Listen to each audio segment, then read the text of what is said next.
মাত্র 2টা মন্ত্রী দিয়েছিল দেশনেত্রী বেগম খালেদা জিয়া, ওই 2টাই দুর্নীতিতে তখন গ্রেফতার হয়েছে। আর 100 বছর পরেও যদি নির্বাচন হয়, ওই নির্বাচনেও ইনশাআল্লাহ বিএনপি 270টার বেশি সিট পেয়ে নির্বাচন হবে।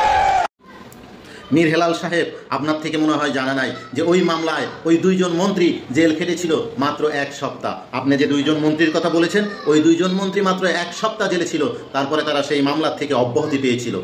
1 টাকার দুর্নীতি তাদের বিরুদ্ধে পায় নাই। কিন্তু ওই একই মামলায় আপনার নেতা নেত্রী 14 গোষ্ঠী পর্যন্ত জেল খেটেছিল 1 থেকে 1.5 বছর।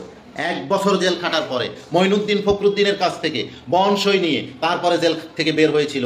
এখনো পর্যন্ত যদি ছাত্ররা 5ই আগস্ট গণ অভ্যুত্থান না হতো, আপনার নেতা আপনার নেত্রীরা ওই মামলায় এখনো জেল খাটতে হইতো।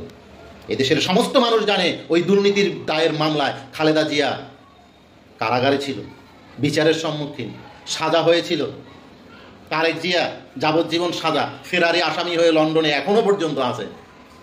আপনার জন্মদাতা পিতা পর্যন্ত ওই মামলার আসামি হইয়া জেল খাটছে। কাজী সাবধান, সাবধান। এদেশের মানুষ ভালো করে জানে কারা দুর্নীতি করছে আর কারা দুর্নীতি করে নাই, কারা চাঁদাবাজি করছে, কারা চাঁদাবাজি করে নাই, কারা স্বজনপ্রীতি করছে, কারা স্বজনপ্রীতি করে নাই।